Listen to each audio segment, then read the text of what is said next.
Hello friends, welcome back.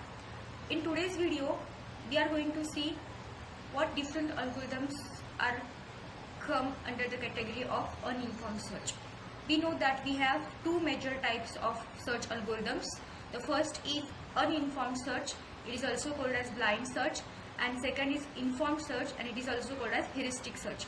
Out of this, we have covered the informed search algorithms. You can check my previous videos for informed search. Also, we have covered the difference between uninformed search and informed search in my previous video. You can go and check those videos before watching this.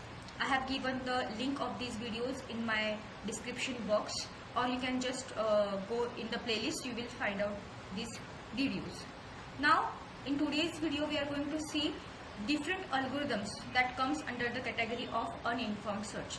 We know that what is uninformed search. Uninformed search is basically a search algorithm that does not have any additional knowledge about the solution, about the closeness of the solution, about the location of the solution, or you can say the location of the goal, or location or the closeness of the goal. So different algorithms comes under this category are breadth first search, then uniform cost search, then depth first search, depth limited search, and then iterative deepening depth first search, and bidirectional search. So BFS, UCS, DFS, depth limited search, that is DLS, iterative deepening DFS, and bidirectional search. These are the algorithms that comes under the uninformed, or we can say the blind search category. Out of this, we have already covered this breadth first search, okay, and depth first search. So these algorithms already I have covered in my previous video. If you click on this I button in the right corner, you will directly redirected towards that video. I will recommend you to watch that video before watching this video, because you must have the knowledge of how DFS works, and after that we will be able to understand what is depth limited search and what is deepening depth first search. So let's start with the first DFS, and then we will go for the DLS, and then iterative deepening DFS, and after that we will cover uniform cost search and bidirectional search.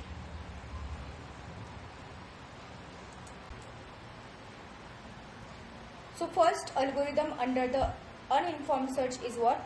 Depth first search, that is DFS. It is one of the type of uninformed search. It operates in LIFO manner. Now what is LIFO manner? Last in first out. That we know, last in first out. That means it uses stack. It uses stack in this algorithm, right? So here one example is given. The root node is A, then it is having two child nodes B and C. Again B is having two child nodes D and E, and C is having two child, that is F and G. Okay, so this is our sample graph or tree we have given. Now how DFS works? Okay, we know that it internally uses stack. That means it operates in LIFO manner, last in first out. तो traverse किस तरीके से होता है DFS में? Okay, ये अगर हमारा सैम्पल ग्राफ है तो we will start with this root node A. Okay, हम हमेशा रूट नोड से स्टार्ट कर रहे थे. तो रूट नोड हमारा क्या है? A. तो हमारे A के पास दो ऑप्शन है, एक तो आप B के पास चले जाओ या फिर C के पास चले जाओ. You can choose any direction. Okay, for example मैंने चूज करी B.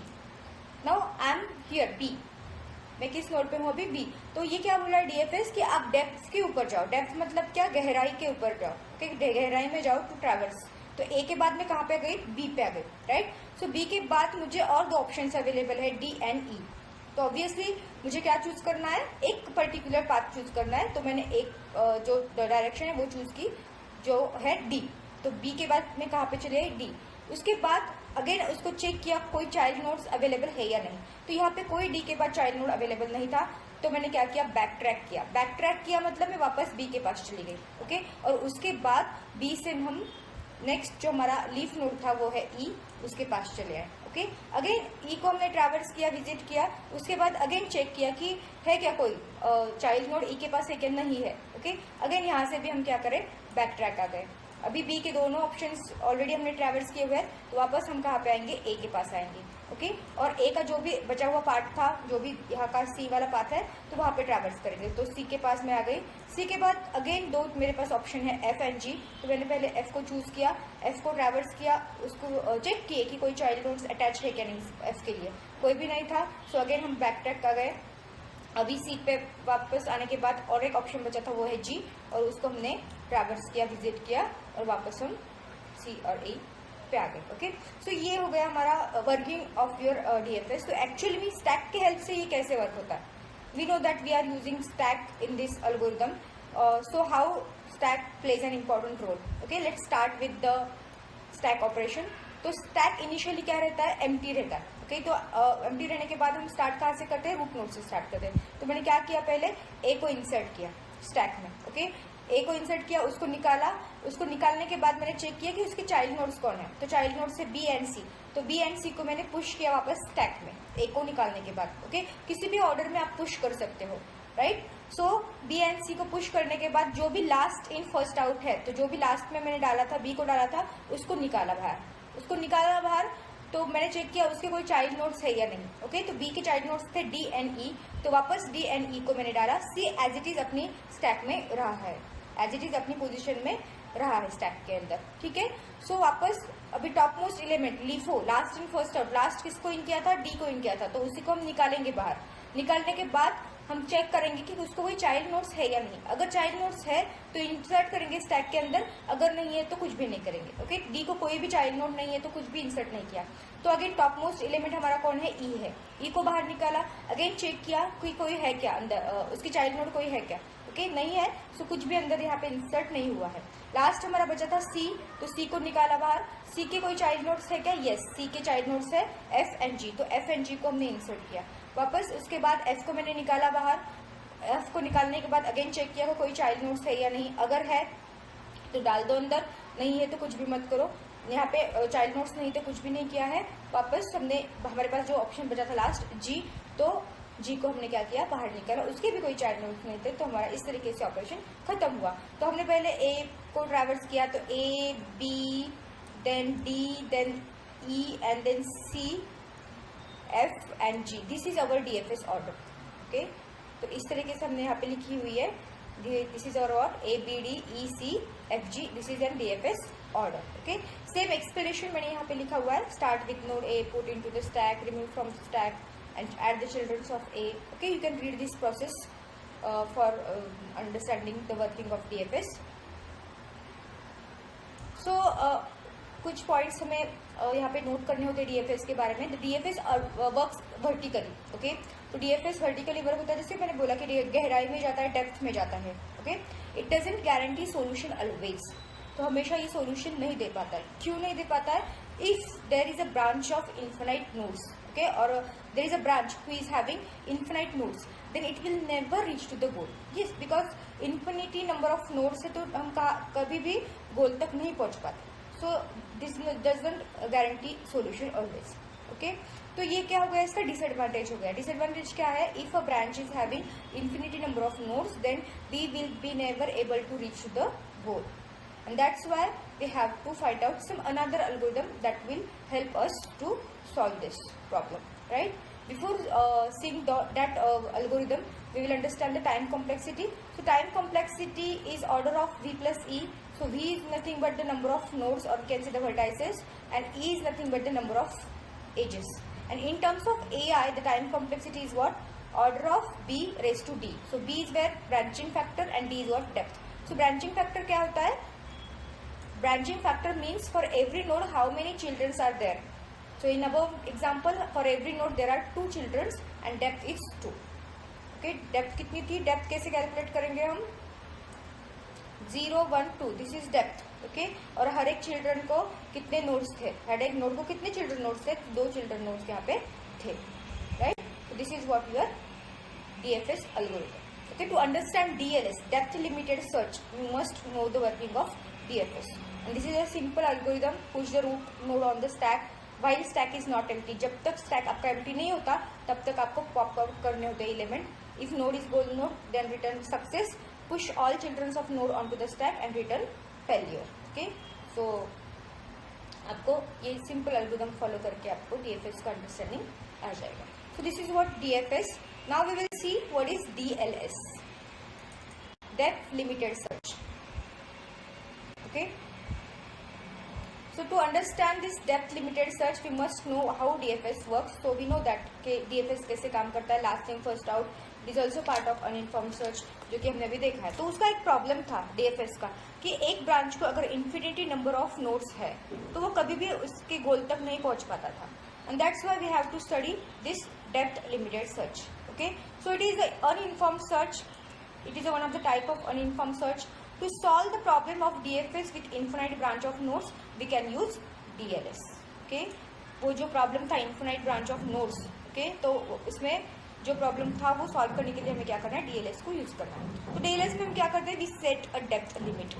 Okay, in DLS algorithm what we are setting a depth limit. Okay, ये एग्जाम्पल अगर आप कंसिडर करते हो A B C D E F G H, these are the nodes or the vertices. Then level 0, level 1, level 2, level 3.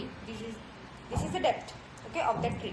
Now suppose our goal state is G. तो हमें कहाँ तक reach करना है, यहाँ तक रीच करना है. okay, and अभी हम देख सकते हैं कि ये कौन सी लेवल पे अवेलेबल है, G गोल नोड लेवल 2 पे अवेलेबल है. ओके, अगर हमारा गोल नोड अगर लेवल 2 पे अवेलेबल है तो हमें लेवल 3 को ट्रैवर्स करने का क्या ही फायदा है, कुछ भी फायदा नहीं है, राइट. गोल नोड अगर मेरा लेवल 2 पे ही है तो मैं लेवल 3 पे जाके मेरा टाइम वेस्ट क्यों करूँ. Okay, and that's why setting the limit is very important. कि अगर मैंने लिमिट सेट किया कि लेवल 2 तक ही जाओ और वापस आ जाओ. ओके, सो यहाँ पे बोला है suppose the goal state is G, here the depth limit is set to 2. अगर G पर है हमारा गोल नोड तो लेवल 2 हमने सेट की है. Then DLS will not go to the level 3 to search for the goal state. एक बार हमने लिमिट दे दी कि यहाँ पे सर्च करो लेवल 2 तक ही, तो वो 3 पे नहीं जाएगा, तो टाइम और हमारी मेमोरी जो है वेस्ट नहीं होगी, right. So in above example the goal state is available at level 2 and depth limit is also set to 2. So we will get the goal state at level 2. The DLS terminates if the solution is found. If there is no solution in depth limit, then what will happen? Okay, so DLS का terminate होगा ये algorithm जब solution find out होता है, या फिर given limit में हमें solution अगर नहीं मिला then your DLS will terminate. Okay, so advantages क्या है इसके? Solve the problem of infinite deep path with no solution of DFS. DFS में अगर infinite path था, वहाँ पे number of infinity nodes थे, तो ये नहीं सॉल्व कर पा रहा था DFS, तो हम डेप्थ लिमिट सेट करके क्या कर रहे हैं, उसको सॉल्व कर रहे हैं. Now it is also memory efficient, क्योंकि हमें पूरा ट्री, पूरा ग्राफ हमें यहाँ पे ट्रैवर्स नहीं करना है. ओके, अगर लेवल 2 को बोला है तो लेवल 2 तक ही वो ग्राफ ट्रैवर्स होगा, 3 4 पे वो जाएगा ही नहीं, राइट. तो यहाँ पे मेमोरी हमारी बचती है. और हमारा जो इन्फिनाइट नंबर ऑफ पाथ है, फॉर एग्जांपल अगर आप इस ग्राफ को ऑब्जर्व करोगे, H के बाद I नोड है, K नोड है, इन्फिनिट नंबर ऑफ नोड्स है, तो वो वहाँ पे हम जाएंगे नहीं लेवल 2 के बाद, तो हमारा जो भी टाइम है वो वेस्ट होगा ही नहीं, राइट. तो ये प्रॉब्लम जो DFS में था ये DLS सॉल्व कर पा रहा है. नाउ अगर व्हाट इफ कि आपने लेवल सेट की 2, ओके, तो आपने लेवल सेट की 2 और आपका जो भी गोल है वो कहाँ पे है, H है. Now your goal is not G, your goal is what, H, and the depth limit is set to 2. Will you be able to get the solution? No, क्योंकि वो क्या करेगा, ये एल्गोरिथम लेवल 2 तक ही सर्च करेगा और DLS terminate हो जाएगा. एक बार उसको एल्गोरिथम में सॉल्यूशन नहीं फाइंड आउट हुआ, लेवल 2 में सॉल्यूशन नहीं मिला, okay, then it will terminate. तो हमें गोल स्टेट मिलेगी क्या, नहीं मिलेगी. गोल स्टेट हमारे अभी क्या है, H है, तो नहीं मिल सकती. And that's why this algorithm is what, not feasible, not acceptable. Okay, क्या है डिसएडवांटेजेस का, it can be incomplete if the solution is below the depth limit. Okay, depth limit हमारी 2 थी, लेकिन हमारा जो गोल नोड है अभी वो क्या है, H है, वो कौन सी लेवल पे, 3 पे है. ओके, तो H नोड हमें कभी भी नहीं मिलेगा, हमारा गोल स्टेट हमें कभी भी अचीव नहीं होगा. सो यहाँ पे क्या करना है, हमें नेक्स्ट एल्गोरिथम क्या करना है, पढ़ना पड़ेगा. तो उसका नाम है iterative deepening depth first search, IDDFS. Okay, so before that we will see what is time complexity, order of B raised to D, that is again branch factor. B stands for branch factor, D stands for depth. Working जो है similarly जैसा जो भी working है क्या है, पहले हमें डेप्थ लिमिट 2 को सेट करना है, G is your goal state. Okay, so again DFS जैसे काम करता है, जैसे कि मैंने पहले ही आपको बोला है कि डीएलएस का वर्किंग समझने से पहले आपको डीएफएस का वर्किंग समझना चाहिए। सेम वर्किंग है यहाँ पे, ओके। पहले रूट नोड को पुश किया, उसको निकाला बाहर, उसके चाइल्ड नोड्स को ऐड किया, चाइल्ड नोड में से जो भी टॉप मोस्ट था उसको निकाला, उसके चाइल्ड नोड्स को डाला अंदर, ठीक है। DEC हमारे चाइल्ड नोड से, D को निकाला, D को कोई भी, अभी डेप्थ लिमिट 2 है, डेप्थ लिमिट हमने सेट की ऊपर 2, H हमारा लेवल 3 पे है, लेकिन वो इंसर्ट होगा क्या इसके अंदर? नहीं होगा, क्योंकि वो जो ग्राफ है वो आगे ट्रैवर्स नहीं होगा, लेवल 2 के बाद ट्रैवर्स ही नहीं होगा। तो यहाँ पे क्या कंसीडर किया जाएगा कि हमारा जो भी ट्री है यहाँ पे ही खत्म हो रहा है, डी को कोई चिल्ड्रन नहीं है, ओके। तो डी को कोई भी चिल्ड्रन नहीं है फिलहाल, तो हमने यहाँ पे कुछ भी नहीं डाला है। अभी ई को निकाला, ई को निकालने के बाद अगेन चेक किया, चेक करना ही नहीं है क्योंकि डेप्थ लिमिट 2 पे ही हमारा ये रहेगा, हमारा फिनिश हो जाएगा, राइट। अगर है भी फिर भी हम, अगर होगा भी ई को चाइल्ड नोड, फिर भी हम ट्रैवर्स नहीं कर पा रहे, ठीक है। सो ई को निकाला, कोई भी नहीं है, सी को निकाला वापस, राइट। सी को निकालने के बाद एफ एंड जी उसके चाइल्ड नोड्स थे, तो इसलिए डाला उनको अंदर, एफ को निकाला और उसके बाद फाइनली जी को निकाला, okay. So at step number 3, ये जो आपकी स्टेप नंबर 3 है, when we process D we need to add its children to stack but depth limit is set to 2 so we can't add h to the stack। जिसके मैंने अभी बोला d को children है h, लेकिन हम stack में क्यों नहीं ऐड कर पा रहे हैं? क्योंकि डेप्थ लिमिट हमारी 2 है, 2 के बाद वो नीचे जाएगा ही नहीं, okay. So this is what the working of your DLS। so you will not get the solution if that solution is in the next level of the depth limit, okay। Depth limit अगर 2 है और depth limit 2 होने के बाद और आपका गोल जो है वो 3 पे है, तो डेप्थ लिमिट 3 पे है या फिर लेवल नंबर 3 पे है, तो वो will not get that goal state, we will never get that goal state, okay. So this is what your DLS। Now to solve this problem कि मुझे अभी क्या करना है, H को जाना है, H is my goal state, और ये डेप्थ लिमिट 2 सेट करने के बाद मुझे क्या हो रहा है, I was not able to reach to the H, my goal state is H, so I was not able to reach to that state, so I need to solve this problem, and to solve this problem we have the next algorithm, that is IDDFS, okay। so IDDFS stands for iterative deepening depth first search, okay। so ये क्या है, ये भी बहुत simple algorithm है। so it is also one of the type of uninformed search। this algorithm starts with depth limit of 0, if goal node is not found, it increments this limit iteratively, each iteration performs a DFS search up to the current depth limit। तो ये algorithm क्या है, one of the uninformed search है, और ये क्या करता है, लेवल डेप्थ लिमिट 0 से स्टार्ट करता है। अगर गोल फाइंड नहीं हो रहा है तो क्या करेगा, ये अपनी डेप्थ लिमिट को इंक्रीज करेगा या फिर इंक्रीमेंट करेगा, ओके, एंड इटरेटिवली करेगा ये, and each iteration performs a DFS search up to the current depth limit. तो जो भी करंट डेप्थ लिमिट है, पहले 0 रहेगी, 0 को अगर गोल नहीं मिला तो 1 हो जाएगी, 1 को नहीं मिला तो 2 हो जाएगी, 2 को नहीं मिला तो 3 हो जाएगी। लाइकवाइज ये इटरेशन कब तक परफॉर्म होगा, जब तक आपका गोल फाइंड आउट नहीं होता, ठीक है।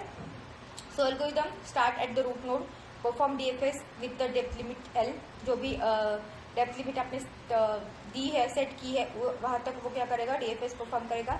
अगर गोल नहीं मिला तो वो क्या करेगा, increment depth after each iteration, increment depth limit by 1, every time it will increment the depth limit by 1। Continue this process until the goal node is found और search space is exhausted, okay. Search space एक बार खत्म होता है या फिर आपको गोल node मिलता है तो ये क्या होगी, प्रोसेस खत्म हो जाए। तो यहाँ पे एक एग्जाम्पल है, सेम एग्जाम्पल हमने यहाँ पे लिया है, H के बाद इन्फिनिट ब्रांच है यहाँ पे, तो level 0, level 1, level 2, level 3, okay. तो ये काम कैसे करता है उसके वर्किंग देखने से पहले हम देखेंगे एडवांटेजेस क्या है। So it inherits advantages of DFS and DLS। DFS का क्या था, फास्ट सर्चिंग हो रही है, राइट, तो ये एडवांटेज DFS का ले रहा है। DLS का क्या एडवांटेज है, फिर लेस मेमोरी, जितना चाहिए, जितनी लिमिट में आपका गोल है उतने ही नोड को सेव करो, बाकी को इग्नोर करो, ठीक है। So fast searching and less memory are the examples, और sorry advantages of this IDDFS। Disadvantage क्या है, keeps the repeating process of previous phase. अभी ये डिसएडवांटेजेस समझने के लिए हमें क्या करना पड़ेगा, वर्किंग समझना पड़ेगा, okay. So what is the working, तो पहला वर्किंग स्टेप क्या है, initially depth limit is set to 0 and goal state is G। अगर आप ग्राफ को देखोगे तो गोल नोड क्या है, मेरा G है, तो करंटली इटरेशन 1 में क्या करूंगी, मैं डेप्थ लिमिट सेट करूंगी 0 को, और at level 0 I am having only A, तो मैंने क्या किया, A को पुश किया स्टैक में, ओके। अभी डेप्थ लिमिट मेरा L इज इक्वल टू 0 है, डेप्थ लिमिट भी 0 है, so check if you got the solution. A is not our solution, G is our solution, right. Solution हमारा क्या है, जी है, ए नहीं है. If yes then stop. Okay, if no increase the limit by 1. अभी ये तो ए is not जी ना, तो हमारा गोल सेट ये है नहीं, तो हम क्या करेंगे, increase the limit by 1. Limit हम क्या करेंगे, 1 से इंक्रीमेंट करेंगे, इंक्रीज करेंगे. 0 + 1 1. ओके, अभी 1 करने के बाद डेप्थ लिमिट 1 तक, मतलब यहाँ तक हमको ग्राफ ट्रैवर्स करना है, ए बी सी. तो इनिशियली जो हमने स्टार्ट किया था ए से, वापस हमें ए से ही स्टार्ट करना पड़ेगा. ए से स्टार्ट किया, ए को पॉप आउट किया, उसके चिल्ड्रन को ऐड किया, चिल्ड्रन को पॉप आउट किया, पहले वाले चिल्ड्रन को. डेप्थ लिमिट 1 है इसलिए उसके नीचे जा नहीं सकते, तो कुछ भी ऐड नहीं होगा इसके अंदर. उसके बाद बी को निकालने के बाद सी भी निकाला गया. ओके, हम जी तक पहुंचे, क्या अभी नहीं पहुंचे. Okay, so again we have to increment the depth limit 2. Okay, so increment किया 1 से, 1 + 1 2. Again we will start with this A के बाद बी को, सी को ऐड किया, बी को निकाला. अभी डेप्थ लिमिट हमारा 2 है, तो 2 तक हम ट्रैवर्स कर सकते हैं. ओके, मतलब हम चिल्ड्रन को भी ट्रैवर्स कर सकते हैं, यहाँ तक हम ट्रैवर्स करेंगे. ओके, बी के जो भी चिल्ड्रन है डी एंड ई, तो उनको हमने पुश किया है, डी एंड ई. डी को निकाला, डी के बाद D is the last leaf node eight level 2. तो डी के बाद कोई भी चिल्ड्रन नहीं है, तो कुछ भी नहीं डाला. ई को निकाला, ई के बाद कोई नहीं है. सी के बाद एफ एंड जी है, डेप्थ लिमिट 2. अगर आप चेक करोगे तो लेवल 2 हमारी है, और सी को 2 चिल्ड्रन है एफ एंड जी. तो एफ एंड जी को भी मैंने क्या किया है, स्टैक में डाला. एफ को निकाला, कोई भी चिल्ड्रन नहीं है. जी को निकाला, कोई भी चिल्ड्रन नहीं है. Okay, but G is what our goal state. तो यहाँ पे हमें हमारी गोल स्टेट मिली है, so we can stop here. Okay, so this is what the working of IID-DFS. So thank you for watching. If you have any doubts, please